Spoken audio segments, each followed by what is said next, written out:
Milton সামান্দার। তো আমি এই ব্যাপারটা কথা বলার আগে কয়েকটা বিষয় আগে বলে নিই। প্রথমত হচ্ছে বাংলাদেশে যেই ধরনের আপনার হচ্ছে মানবতার ফিরিওয়াল্লাহ নামে যারাই আসছে ম্যাক্সিমাম, আর যারা সমাজের জন্য কাজ করতে চাইছে বা করছে বা এখনো করে যারা, তাদেরকে নিয়ে যতবারই যত ধরনের সন্দেহ করে, মানে আমি পার্সোনাল যতবারই সন্দেহ হয়েছে ততবার পরবর্তী কেন যেন এটা মিলে গেছে। আমার মতো হয়তো বা অনেকের এরকম হয়েছে যে সন্দেহ মনে হয় তাদেরকে দিয়ে, তাদের কার্যকলাপ তাদের কথাবার্তা শুনে, কিন্তু পরবর্তীতে ওইগুলো মিলে যায়। তো মিল্টন সামাদারকে অনেকেই সন্দেহ করতো, তো কাকতালীয় ভাবে অনেকের সাথে মিলে যেতে পারে, আমার সাথেও মিলে যেতে পারে। দেখেন বাংলাদেশের যারাই হচ্ছে মানবতার ফেরিওয়ালা হয়ে কাজ করছে, পরোক্ষভাবে প্রত্যক্ষভাবে তাদেরকে টাকা লোভী বানানো হয়েছে বা তারা হয়ে গেছে, বা তারা যদি আহ, একটু কাজ করে থাকে আর একটু তারা দুর্নীতি বা তারা ওই টাকা পয়সা লুটপাট করে ফেলছে। দেখেন একটা মানুষ হচ্ছে 50%-এর বেশি, 51% যখন সে ভালো হয় তাহলেই এনাফ, আর প্রয়োজন নেই তাকে ভালো হয়। 50%-এর বেশি মানে 51% হলেই যথেষ্ট, কারণ মন্দের ভালো হইতে পারলেই হয়ে যায়। এই যুগে কিন্তু আপনার মন্দের ভালো হওয়াটাই অনেক টাফ। তো মিল্টন সামাদারের যে ঘটনাটা, এটার পিছনে কি ঘটনা লুকায়িত আছে আমি জানা নাই। উনি কি ধরনের ক্রাইম করছে বা কার টাকা কত টাকা মারছে বা কার কিডনি বিক্রি করে ফেলছে, কার অঙ্গ প্রত্যঙ্গ বিক্রি করে ফেলছে, এগুলো হচ্ছে তদন্তাধীন। এগুলা উচ্চ পর্যায়ে যারা তদন্ত করবে, যে গোয়েন্দা ভাইয়েরা বা পুলিশ ভাইয়েরা, ওনারা বের করবে। কিন্তু আমার প্রশ্ন হচ্ছে অন্য জায়গায়। তার আগে একটা গল্প বলে নেই। সেটা হচ্ছে একবার তিনচুরে আপনার এক গ্রামে গেছে আপনার হচ্ছে মহিষ চুরি করার জন্য। তো মহিষ চুরি করার পরে মহিষের গলায় একটা ঘন্টা ছিল। তো মহিষ যেহেতু ঘন্টা বাজবে নিয়ে গেলে, তো এটা একটা রিক্সি ব্যাপার। তারপরে মহিষ এলাকার ভিতর দিয়ে গেলে অনেক একটা রিক্সি ব্যাপার, ধরা খাওয়ার সম্ভাবনা আছে। তো ওখান থেকে একজন বুদ্ধিমান, একজন চোরের মধ্যে একজন চোর আর কি বুদ্ধিমান, সে বলতেছে একজন হচ্ছে ঘন্টাটা খুলে উত্তরের দিকে যাও, আরেকজন হচ্ছে মহিষটা নিয়ে দক্ষিণের দিকে যাও, আর আমি হচ্ছে পূর্ব দিকে যাই। তো একজন উত্তর দিকে গেল ঘন্টা নিয়ে, আরেকজন দক্ষিণের দিকে গেল মহিষ নিয়ে, আর পূর্ব দিকে গেল যে বুদ্ধিমান চোর, সে ভালো মানুষ, সে যে গ্রামের মানুষের সাথে মিশে গেছে। তো মিশে যাওয়ার পরে পরবর্তীতে হলো কি, সে গ্রামের মানুষকে বলতেছে যে মহিষ চুরি হয়েছে, মহিষের চিলাপাল্লা করতেছে, সবাই উঠে গেছে, মহিষ চুরি হয়েছে।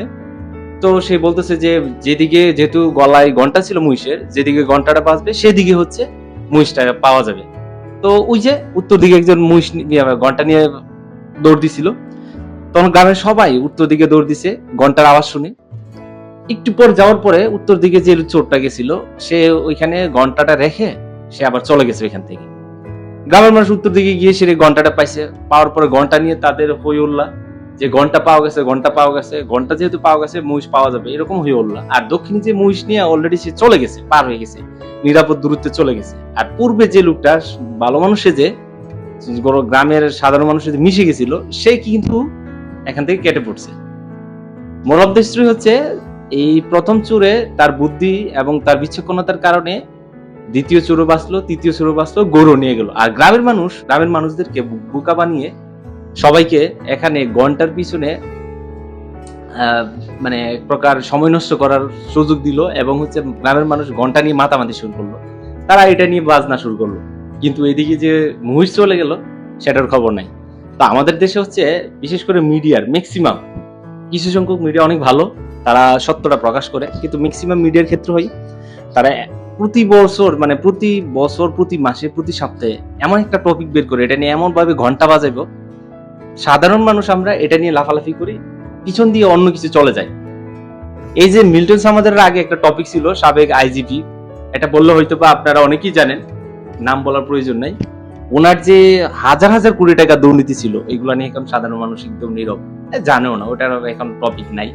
এখন হয়েছে মিল্টন সামাদার, সে সে যদি চুরি করে থাকে, ভাই কত করছে? 1 কোটি, 2 কোটি, 4 কোটি, 5 কোটি, 10 কোটি বা 20 কোটি, এর চেয়ে তো বেশি না। হ্যাঁ, যদি সে অঙ্গ প্রত্যঙ্গ নিয়ে কাটাছেড়া করে, তাহলে এটা নিয়ে বিচার হওয়া উচিত এবং তাকে অবশ্যই এটার বিচার আওতায় আনা উচিত। কিন্তু অঙ্গ প্রত্যঙ্গ তাদের বৃদ্ধ বয়সে, তাদের বয়স হচ্ছে 70, 80, 90, তাদের অঙ্গ প্রত্যঙ্গ ড্যামেজ অর্ধেক তার অলরেডি। তাদের অঙ্গ প্রত্যঙ্গ খুলে কি করবে আমার জানা নেই, ওটা হয়তো বা বিচারাধীন, যেহেতু এখন এটা তদন্ত করবে, হয়তো বা গোয়েন্দারা তদন্ত করবে, বাংলাদেশের গোয়েন্দা মহলে তদন্ত করে বের করবে।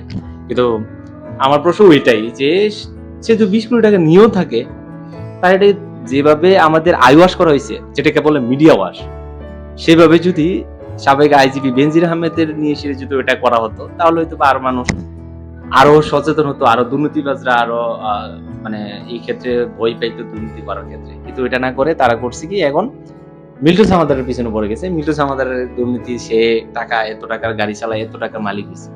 আমি মিল্টন সামাদারের পক্ষে বলতেছি না, আমি জাস্ট একটা উদাহরণ দিচ্ছি যে মিল্টন সামাদার যদি অবশ্যই সে অপরাধ করে থাকে, তার অবশ্যই শাস্তি হওয়া উচিত। কিন্তু মিল্টন সামাদারের পিছনে ধরতে গিয়ে সাধারণ মানুষকে সবাইকে এদিকে মনোযোগ দিয়ে অন্যদিকে তিমি মাছ, রুই কাতলা, হাতি ঘোড়া নিয়ে চলে গেছে, আর আমরা পুঁটি মাছের মধ্যে পড়ে আছি। যাই হোক, এই দেশের মানুষের সদয় জ্ঞান উদয় হোক। এদেশের মানুষের জ্ঞান যত দ্রুত উদয় হবে, তত দ্রুত এদেশটা পরিবর্তন হবে। সবাই ভালো থাকবেন, সুস্থ থাকবেন, আল্লাহ হাফেজ। আর যাওয়ার বেলা একটা কথা বলে যাই, সেটা হচ্ছে এই গরমে যদিও অনেকে, আমি এটা কোনো স্পন্সরশিপ না, এসএমসি আমি খাই, যাদের ডায়াবেটিস তারা খাবেন না, কিন্তু এসএমসিটা খেলে নিজেদের এই গরমের মধ্যে নিজেদেরকে অনেক প্রশান্তি দিবে। থ্যাংক ইউ, ধন্যবাদ।